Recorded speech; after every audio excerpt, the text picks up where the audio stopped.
I am so happy that that we finally were able to connect our calendars together and you come and I also want to say thank you so much for wrapping up Women's Month. And along with that, with us, and along with that, we're also wrapping up the Judicial Educational Community Civic Series here at Weston Power. And we just wanted to make sure and of course, make sure everyone know you're not running, you're not a candidate. So we're wrapping it up just with exactly, Pennsylvania, with you as the Pennsylvania Superior Court judge. And we're wrapping up, everything going on here in Pennsylvania. Exactly what does it all mean? What should we be, as I posted as I wrote on the post, what should we be doing and what should be important to us, going forward. And so again, thank you so much for joining us. I know your calendar is busy. And how else to end Women's Month than with a queen as such as yourself. So thank you so much for taking time with us this afternoon. Well, thank you, Terry. Thank you so much for having me and Weston Power. Thank you so much. It's wonderful to be here and close out Women's Month with you. Good. And so, and as like I said, you're not a candidate right now. You are the Pennsylvania Superior Court judge, and we closed out our common court of common plea candidates, a couple magistrates. So what does that mean? What should that even mean to us right now here in Pennsylvania, Allegheny County? Yeah. Well, I think it's important, and what you're doing is excellent. Is bringing the candidates, not just the candidates to the people, but the judicial offices to the people, because most people don't understand how is the court system set up. Yeah. And it's like a triangle. Like you mentioned, the magistrate district judges, and in Philadelphia would be municipal court judges. They're what I call our first responders in the justice system. They deal with a lot of the preliminary matters, preliminary hearings and criminal cases. They deal with civil matters, landlord-tenant, and things such as that. Then the next step up is the Court of Common Pleas. I think you mentioned there were Court of Common Pleas judges or candidates that came on and that you interviewed. And the Court of Common Pleas is in all 67 counties, and those are the trial judges. So the magistrate judges, our first responders, they kind of prepare the case for the next level of the trial judges. And they also, the magistrate judges also hear certain cases as well, civil cases. I guess you could say people's court. Cases. And there are a lot of magistrate judges. They're close to 550, I believe, that are throughout the state. In Philadelphia, we have municipal court judges, and there are about 35 of those, I believe. Trial court judges, the common pleas court, there's a lot of them too. There's about 550 of those as well. It's a large number of judges, and they're in all 67 counties.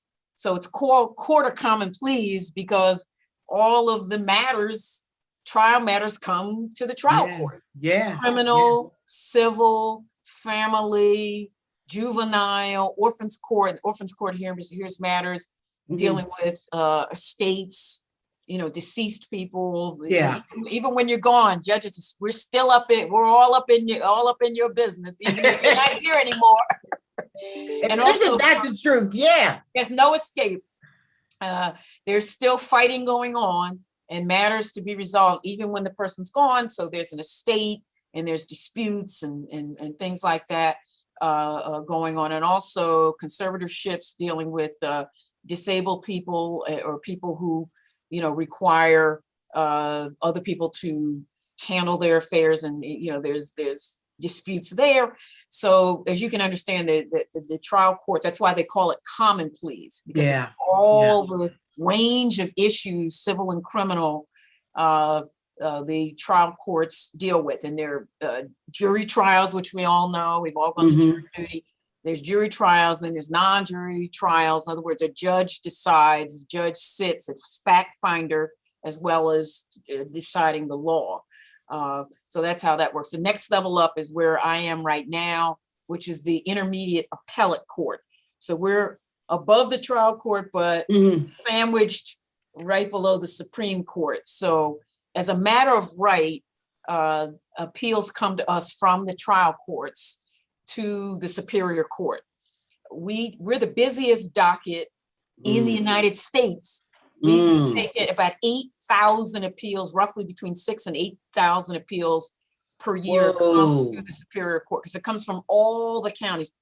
About 60% of the cases that we hear are criminal cases. But also there's civil, family, orphans court, juvenile, or all of the different divisions of the trial court I just explained. All those appeals come up to us. Now, our sister court, I think you may have also interviewed a Commonwealth Court. Yes. People running for Commonwealth Court. Yeah. And that's like our sister intermediate appellate court. Commonwealth Court is a special court, specialized court with limited jurisdiction. Primarily, the Commonwealth hears governmental appeals, but it also hears matters involving workers' comp, state parole board matters, labor, banking, and other specialized matters. So it's a specialized court, and the Commonwealth Court takes in about 3,000 to 4,000 appeals a year, as opposed to our court, which takes in about 8,000 a year, 60% of which is criminal cases. The highest court in Pennsylvania is the Supreme Court. Right. So Supreme Court supervises and has jurisdiction over all the courts and all lawyers and all the lawyers. And through its boards, commissions, and committees determines the rules of courts, of all the courts. How should these courts operate? What are the procedures? Who can be admitted to the bar? All of these matters, and ethical behavior. How should judges and lawyers behave? The Supreme Court has rules of conduct for lawyers and judges. And what are the consequences if there's misbehavior, where there's a court of judicial discipline, where judges can be tried for misconduct. And there's also the attorney disciplinary board where that deals with attorney misconduct. So all of that is managed by the Supreme Court. In addition, the Supreme Court exercises which is called discretionary appeals. Most of the cases go up to the Supreme Court through discretionary appeals, not all of it. There is the direct right of appeal to the Supreme Court involving death penalty cases. So if there's a death sentence, then by right, that individual can directly appeal to the Supreme Court. But most of the cases that are heard by Supreme Court are heard by allowance of appeal. In other words, the Supreme Court has to allow the appeal. And the Supreme Court takes in about 200 to 300 cases a year. So you hear the difference. Wow, yeah, big difference. Big difference. Well, the criterion is different. The Supreme Court limits its jurisdiction to matters of constitutional importance and cases that have impact statewide. The Supreme Court will allow a jurisdiction or allow appeals for cases that have impact that will affect not only the litigants in the case, but has a widespread impact, and constitutional cases that have a constitutional impact of widespread effect. So that's why you'll see the discretionary appeals are a lot less than the Superior Court and the Commonwealth Court. So it's sort of like a pyramid is the way to look at it. From the magistrate level all the way up, to the Supreme Court. That's how courts operate. So it's good that your listeners were able to hear candidates or even currently sitting judges like myself talk about their courts, because a lot of people don't understand how they operate. Even lawyers, unless they do appellate work, a lot of times they may not exactly understand how the courts operate at all the different levels. So it's very important for people to understand that. Yeah. Now, and Judge Nichols, you know, with the importance of especially, you know, our local offices, you know, and you touched on how important it is that we are understanding from the magistrate up what is going on, what is happening, what is in front of us right now, the importance of that. And before we even go any further, I want to ask you, so our listeners is understanding that we're not just talking to just anybody at any given time, but Judge Nichols, how long have you been involved with the judicial system? Well, I was first elected as a judicial officer back in 2011 to sit in the Court of Common Pleas in Philadelphia County. So in my county, I was elected as a trial judge, and I spent close to 7 years as a criminal court judge. So I handled well over 100 jury trials plus, in addition to non-jury trials, you know, of course, all motions, pleas, and all matters coming up in criminal court, you know, felonies primarily. The last couple of years before I was elected to Superior Court in 2017, I dealt with cases that had to do with sexual violence against women and children. Sexual assault cases, rape, you know, very ugly cases, primarily jury trials. That's how I was ended up with so many jury trials. The year I ran for Superior Court, I conducted 40 jury trials in 1 year, and ran for Superior Court, and that was before COVID. So we weren't doing Zooms. We weren't doing Zooms. We were running around all over the state, running for judge at the same time that I was conducting 40 jury trials, because most of the cases go to jury. In those kinds of cases. In addition, you know, all the other matter, shootings, you know, drug cases, assaults, and the like.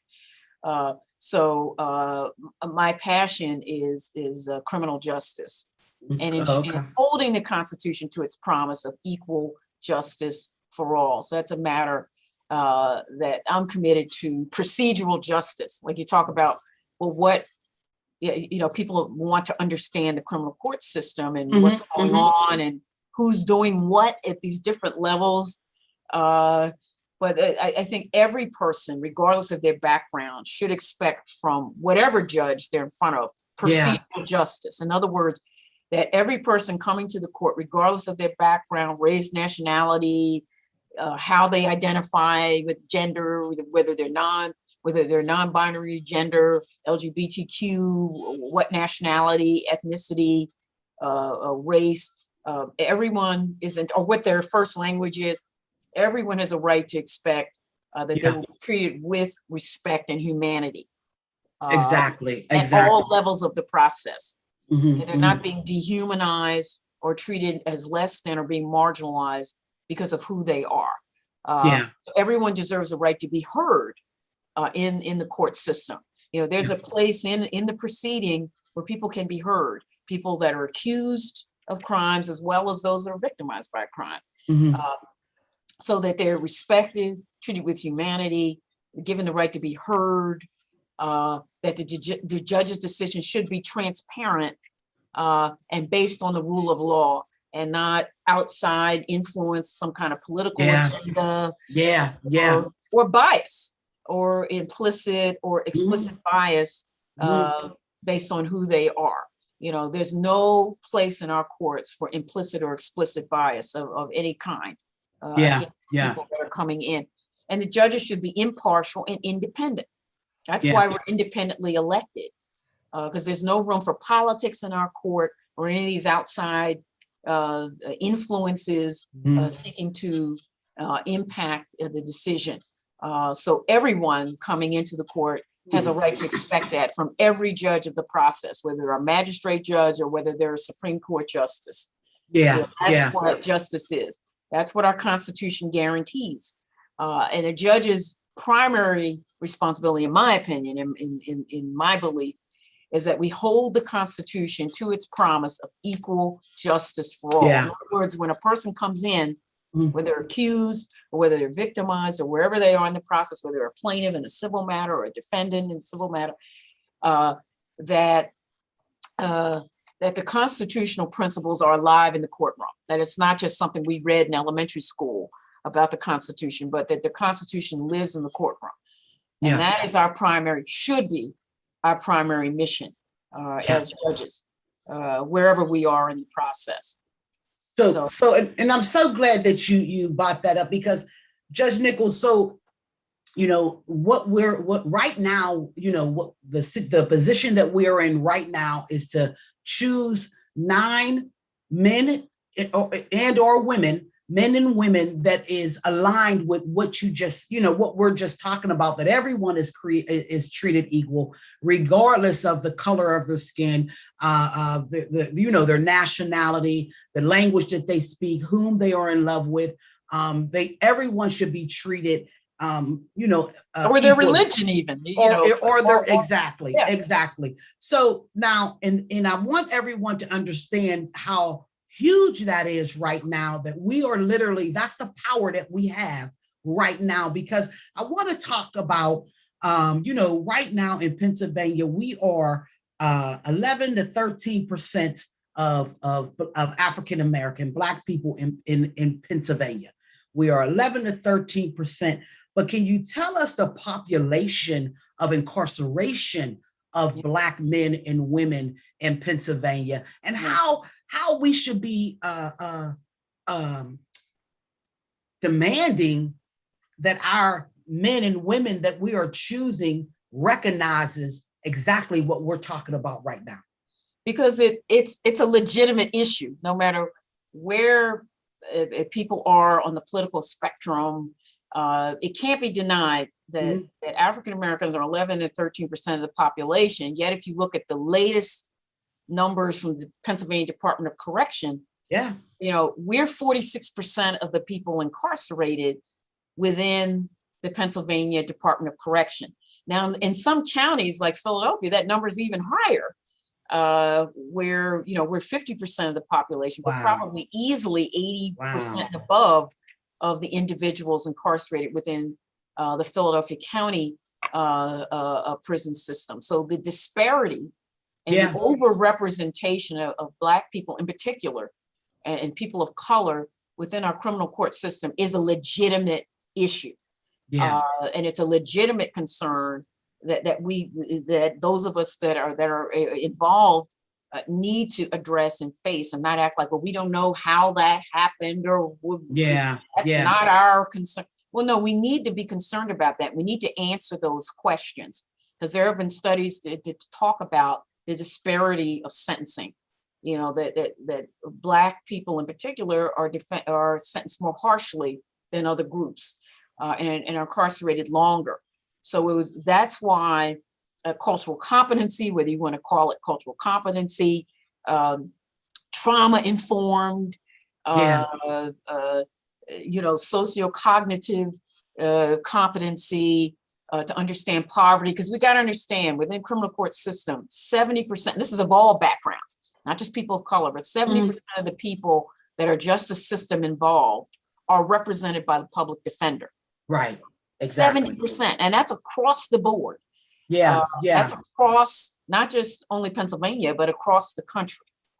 So the people coming in are very much affected by the socioeconomic trauma of poverty, of the educational system, housing, food insecurities, and all of the challenges related to poverty. People are coming into the criminal justice system. That's why it's important to have trauma-informed judiciary that understand these challenges. And now that's beginning to take hold. I was looking at some judicial courses, because judges, just like lawyers, we have to have training every year. And I was excited to see training related to the trauma-informed courtroom and what that should look like. So it isn't just some outlier out there. These issues are now coming into the mainstream, because it's the reality. We can't deny that people coming into the criminal court system are affected by poverty, and they're people of color, particularly African Americans. So certainly as a person, as a Black woman myself, and as a judge, I need to understand that and be concerned about that. What can we do about that? Why is that? What can we do? What can be done to deal with that? And these are legitimate issues. You know, it's not playing a card or, you know, trying to play a game or whatever. These are very serious issues that can't be denied. The numbers don't lie. So it's up to us as professionals within the criminal justice system, as well as people that live in the community. I bought my parents' home. I still live in the community. You know, so it's something that I'm deeply concerned as a person, not just as, well, I'm a judge, but as a person. How do we impact particularly young, the lives of young people, so they don't get caught up in the system? To my mind, that's something all of us need to be concerned about in order to make change. And you know what you just said, you know, that speaks in volumes, that not just as a woman, a Black woman, a judge, but as a person.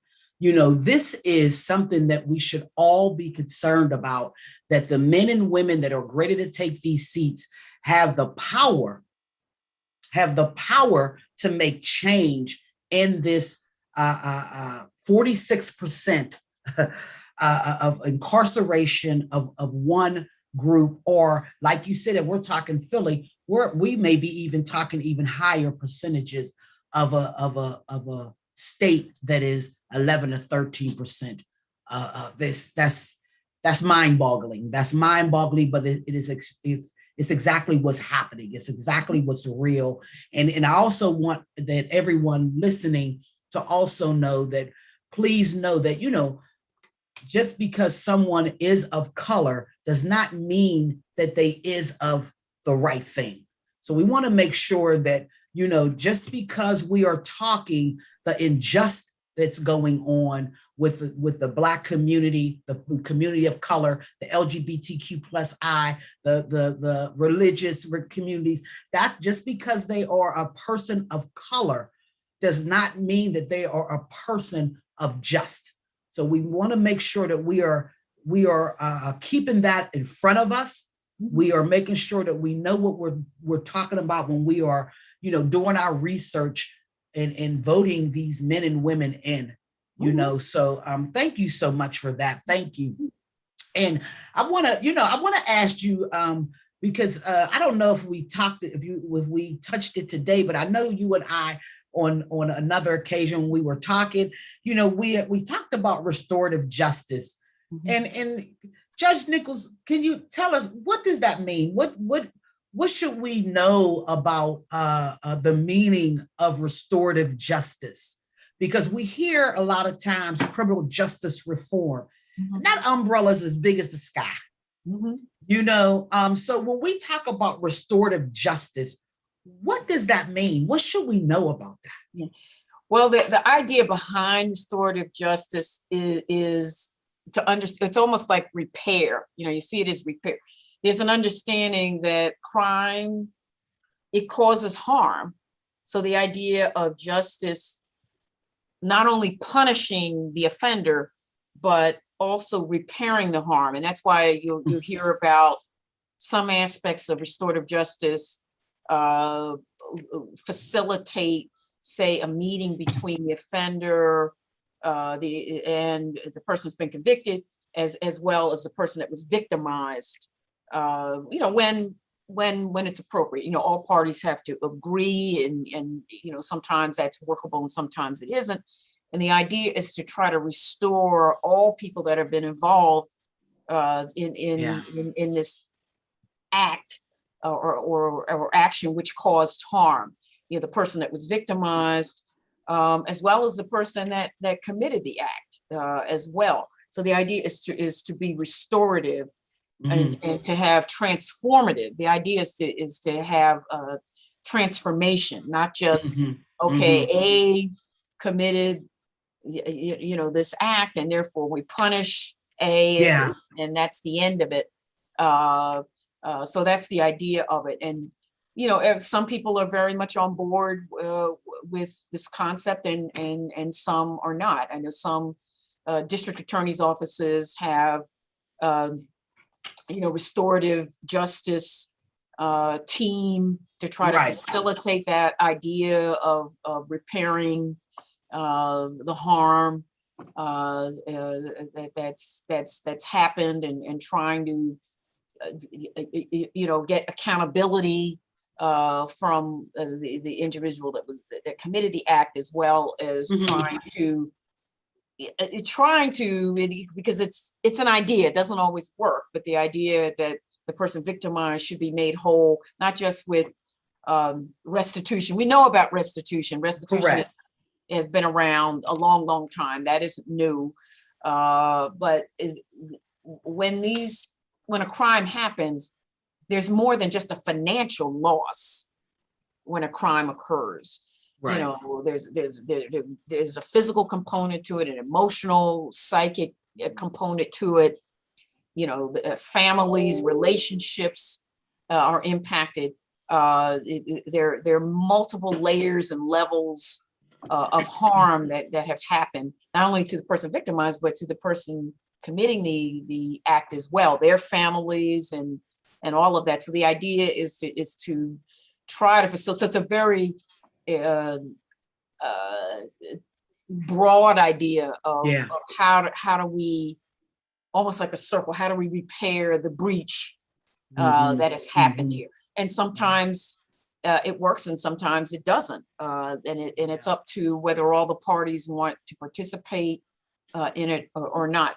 Because in the sentencing process, the person's found guilty beyond a reasonable doubt. There's the idea of punishment, obviously, the rehabilitative needs, the person that committed the crime, the concern for safety of the community, obviously restitution to the person victimized. So there's a whole global range of issues to address at a sentencing. So you need a judge that's probing, and that's what I'm saying, a judge that's trauma informed, that has the competencies that we talked about, the cultural, the socioeconomic, cognitive, and also to understand that, what they call disability competency, because we know about, the mental health, substance abuse disorder aspects of a lot of the crimes that a judge should have an understanding of. A judge isn't a psychologist, a sociologist, or, a drug counselor. I'm not suggesting that, but certainly the judge should at least be informed either through a pre-sentence investigative report, or the Commonwealth or the defense may bring in a person that can speak to those issues, that's an expert on those issues. So the judge, in rendering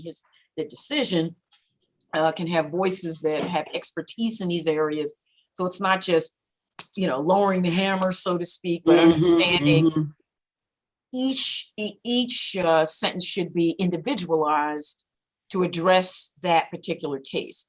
But whether or not restorative justice will always work is an individual determination that the judge has to make on a case-by-case basis, in addition to hearing input from the parties, from everyone that's involved, in the situation. So it's important to take each case individually and not making global decisions just on a certain group of people. That's where implicit bias comes in. If the judge or other people that are involved in the case are acting on stereotypical assumptions about people, whether they're talking about the accused or people victimized, that's where you can get the harm. That's not going to help anything. If you're stereotyping, well, these people do these things, and therefore there's no redeeming value in looking. That's where we get a lot of the problems in the criminal justice system. So the judge should be motivated to resolve the case individually, and be informed from expertise if necessary in a case, and really listening and be probing, in other words, to come up with, instead of just knocking out sentences. Well, okay, here we have another drug case, boom, boom, boom, next, boom, boom, boom, next, which can happen if you're in a high volume environment, and as a judge, you have to fight that. That no, I'm looking at each case involves people. Yes. What a concept. To treat people as people. Because the judge is just a person too. We're not all knowing and all seeing, and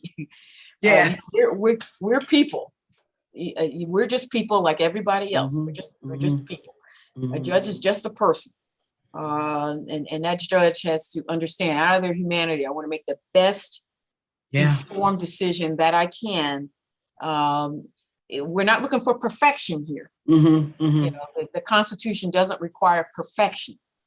What the Constitution requires is due process, that the process is fair. Not that you get a perfect trial, but that you get a process that is fair. That's standard and constitutional. That's what the Constitution requires of us, and that's what our goal should be. You know, as judges. And you know, you unpack so much right there, because right, you know, what we have to make sure that we are looking for is not that he or she is really nice, or, you know, they've always been nice to me, or they have always, you know, showed up or whatever, but we have to make sure that we are, because like you said, it's extremely easy. Judges are human too. So it's extremely easy to say, you know, someone come from this community, so they must be guilty, you know, or someone come from this high crime area, so they must be involved in some type of way. Or you know what I'm saying? So we have to make sure that we are picking and choosing extremely wisely, and that we are also making sure that we are paying close attention to someone that's using these catchphrases. You know, these catchphrases catch us up, and then we be, next thing you know, we're down the line and we have messed up with really doing our due diligence of research on these men and women that we are ready to pick, that is ready to change our person, our lives, our community, our families. So a lot out of that restorative justice and what we should be looking for, and the importance of what we should be looking for. So thank you for that. Now, let me ask you this. What should we be doing? Should we need to be doing, or what should we be looking for when we're talking just common sense changes on the bench? What just common sense changes of what we should be expecting going forward from individuals on the bench? Well, a judge, we elect judges to judge, you know, in other words, out of our judgment. A judge has at all the different levels, a judge has a lot of discretion in making these decisions. So the discretion, you want to make sure, again, that it's coming out of fairness, out of procedural justice, what we talked about, trauma informed. And sometimes it's hard when you're electing a person to figure out, will this person really do this, and be fair-minded and not act out of any kind of stereotypical assumption about people, where you get the implicit bias, or certainly explicit bias, where in your face animus against a marginalized group. How do you figure out whether the person will exercise their discretion in a fair-minded way? That's what you really want to see. Because a person can know the law, and that's important. You got to have a judge that knows the law. Please. If they're acting out of, you know, stereotypes or assumptions or bias, that's a problem. So it's important to research, because once a person gets on the bench, they're pretty much on there, unless there's something extraordinary. And we've seen that recently, examples of judges that have been removed from the bench. Because of biases and expressions of openly hostile, explicit bias. Particularly anti-Black bias.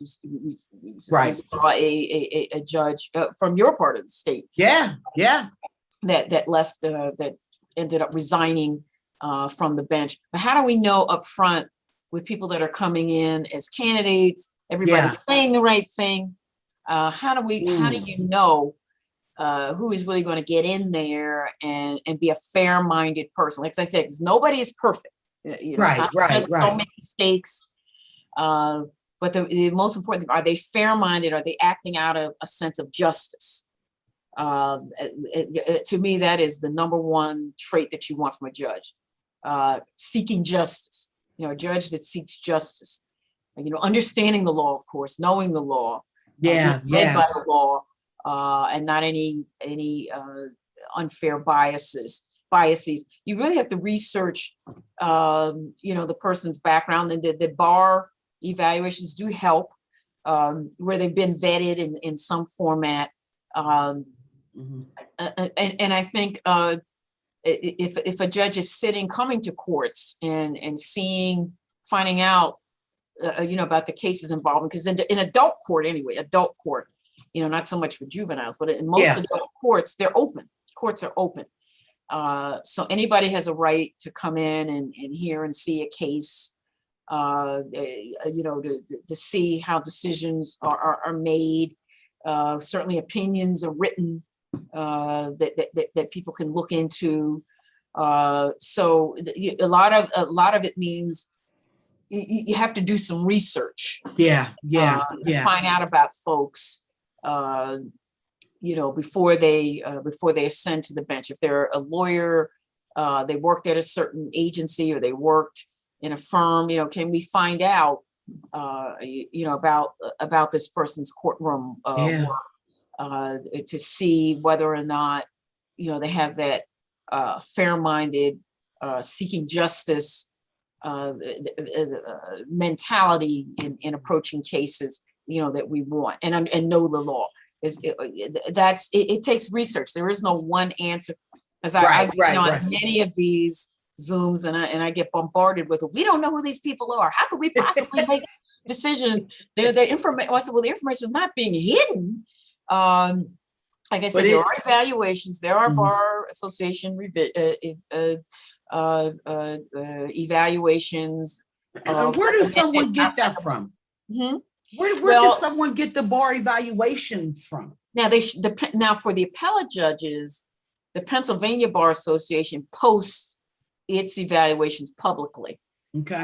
And most of the bar associations, I know the Philadelphia Bar Association posts whether it's how it has recommended, whether it's found a candidate not recommended, or highly recommended on the websites.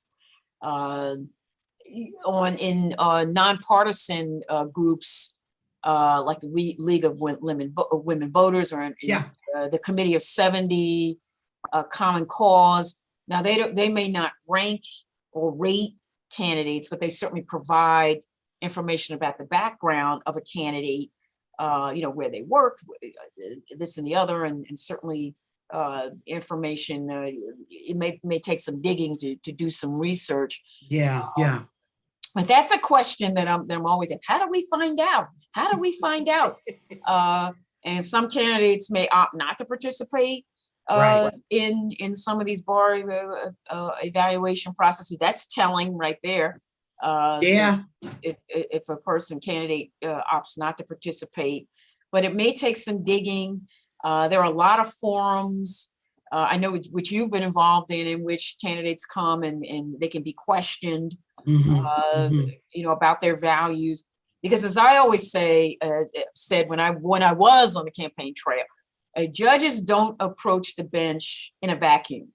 A judge brings who he or she is to the bench. They bring their values with them, how they were raised, how they were educated. There's social interactions. There's some framework that these decisions come out of. They don't come out of a blank page. Right. No one comes to the bench out of a blank page. Where they went to school, how they were socialized. That's where the decisions come from. Yeah, they don't just come from a law book that you apply. Okay, well, I look up the statute, boom, boom, boom, like a computer. We're not computers. Judges are not computers. They operate. We operate out of our discretion, out of our values. So you need to have an understanding of what are the values that a judge brings, or a judicial candidate brings to the table, so you can begin to understand what their values are. Are they the kind of fair-minded, justice-seeking jurist that we want to elect? You have to understand something about the values of that judge or of that candidate in order to make that decision whether this is a person you want to or not want to support. And it may take some looking in some different places. There is no easy answer of where to find all of that. I do think now more than ever, the general public is looking at the bar evaluations more than ever. Years ago, most people never even knew what that was. That judicial candidates are evaluated at the county level as well as the appellate level by different bar associations. Most people wouldn't even care about that. Now, the general public is more aware of it. Information is available on the internet at the various websites where candidates have been rated and evaluated, as well as looking at the nonpartisan places like Pennsylvanians for Modern Courts held forums for the Supreme, Superior, and for the Commonwealth Court candidates. I don't know if those forums are still available on YouTube or where they can be viewed once the event is over, but there people can maybe watch and get some sense of who the candidates are and what they're about before making their evaluations. And I know at the county level, I know the Allegheny County Bar Association as well has held forums for multiple forums which you all have a lot of people running for county court. We do like 38, close to 40. So it was 43, and to my understanding, I'm thinking it's now 38. I can't say Western Power. I think we did 30, close to 30 interviews and conversations. And just I strongly do. I want to agree with what now that I think people is listening. I think people is because of the state of where we are, is like, wait a minute, the importance of our local elections, our local offices. I think that people is starting to have that conversation a little bit more now. And I think that one of the most important things that we can take from you wrapping it up with us about now what should we be doing now is that the research. We have to, don't take Weston Power's word for it. Don't take Terri's word for it. Don't take Judge Nichols' word for it. Right. Do your research.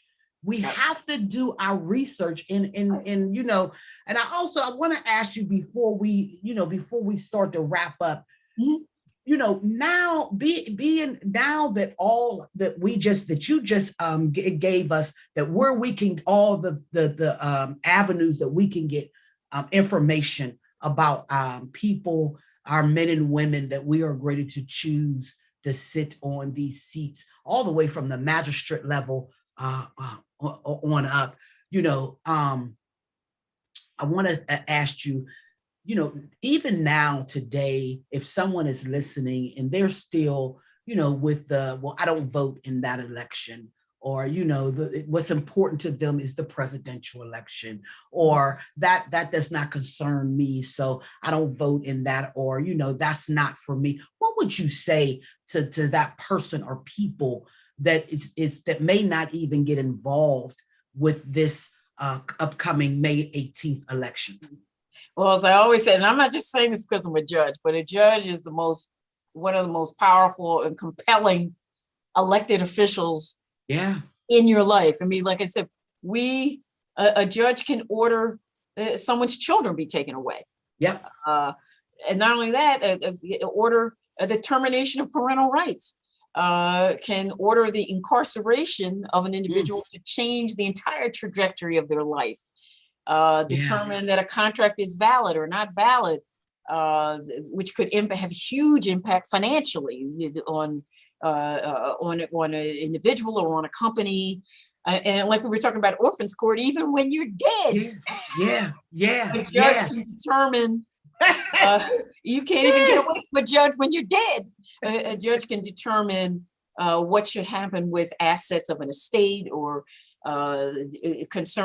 determine a dispute over, battling beneficiaries, or who is a beneficiary, who isn't a beneficiary, even when the decedent is dead, the person is gone. Or if a person's incompetent, a judge can make decisions on life making decisions to do with that individual. So there is no other elected official that has that kind of power, including the President of the United States. Exactly. And that's what people need to understand. A judge can sentence a person to death, death sentence.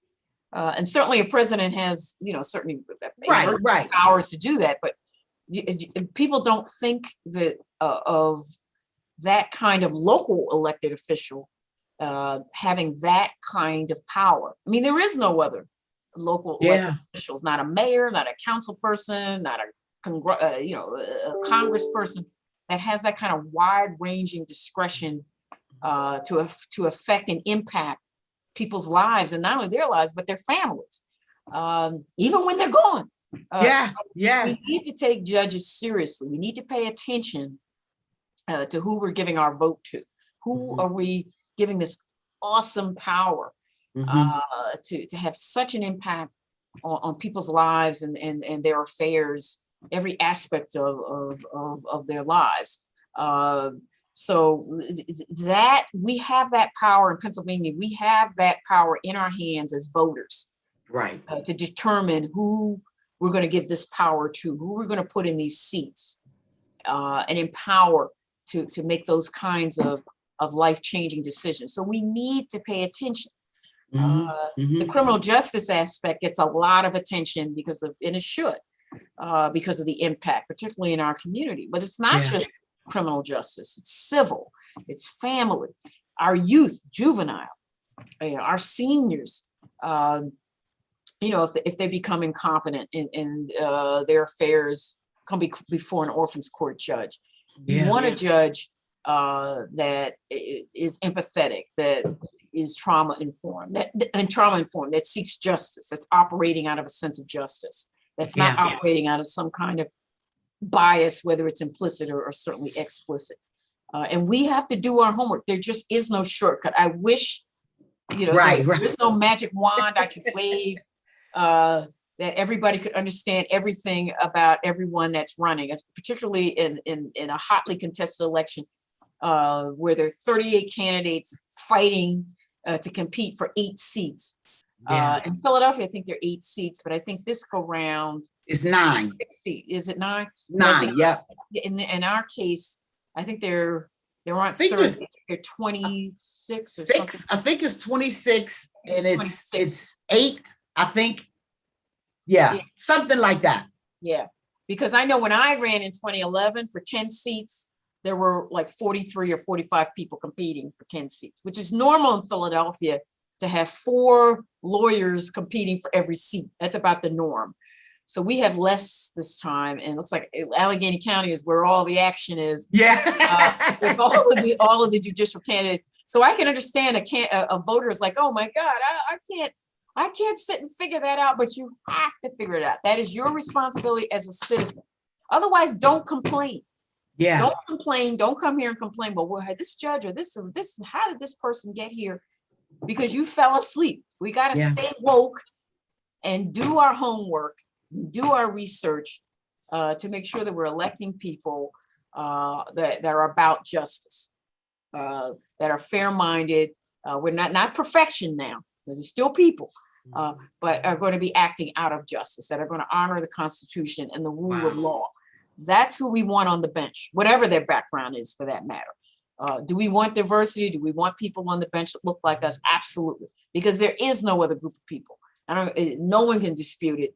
That's more represented, that's overrepresented, particularly in the criminal justice system, than African Americans. So we have to be vigilant about who is being elected to the bench at all the levels.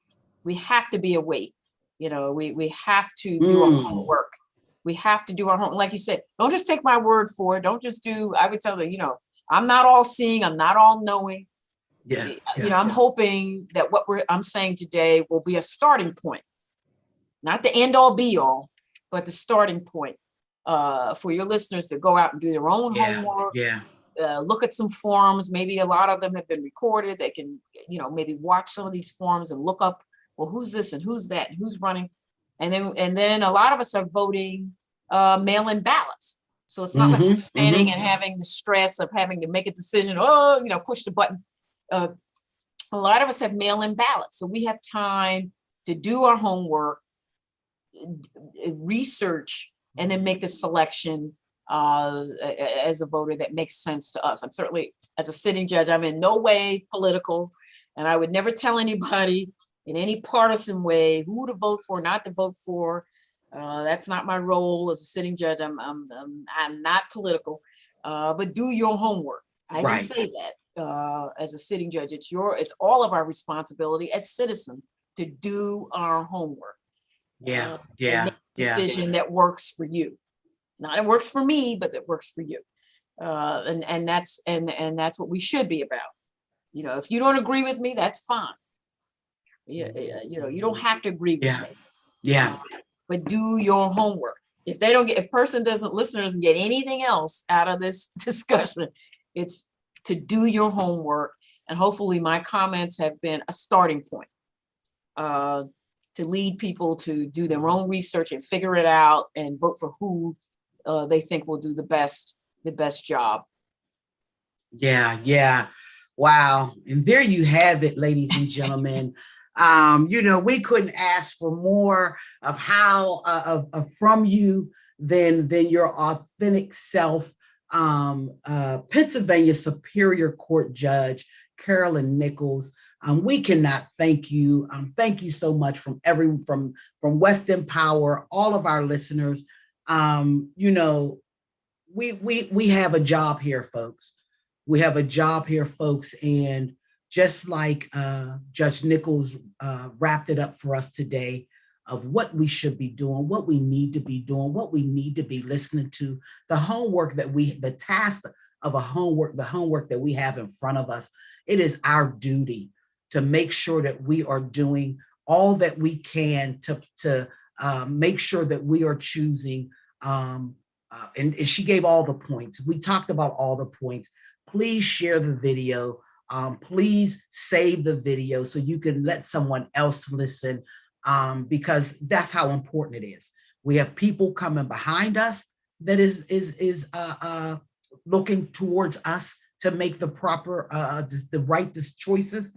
Our family is looking towards us. Our neighbor is looking towards us. Our community is looking towards us.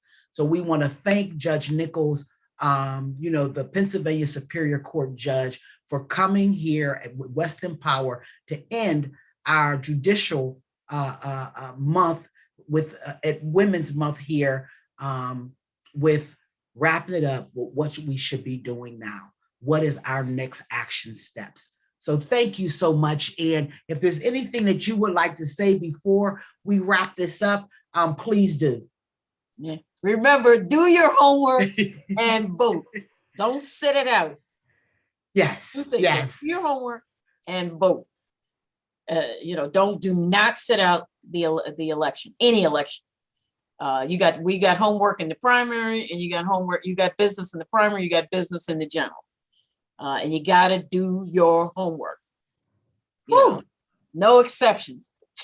Yes. Thank you so much. No excuses. Whether you do it in person or you mail it in, get it done.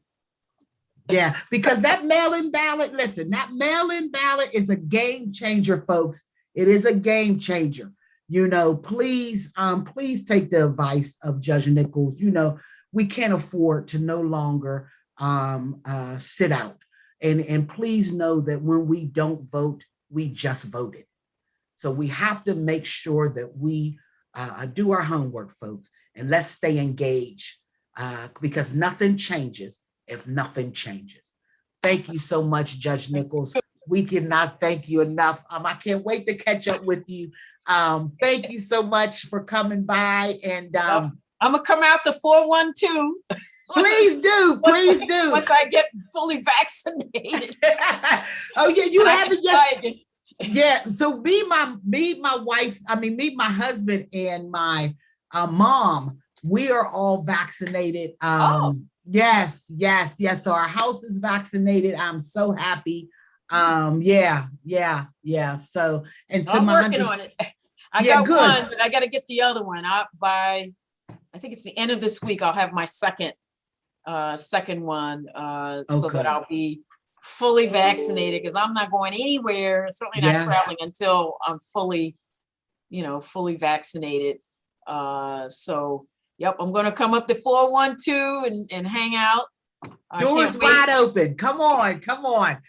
Okay.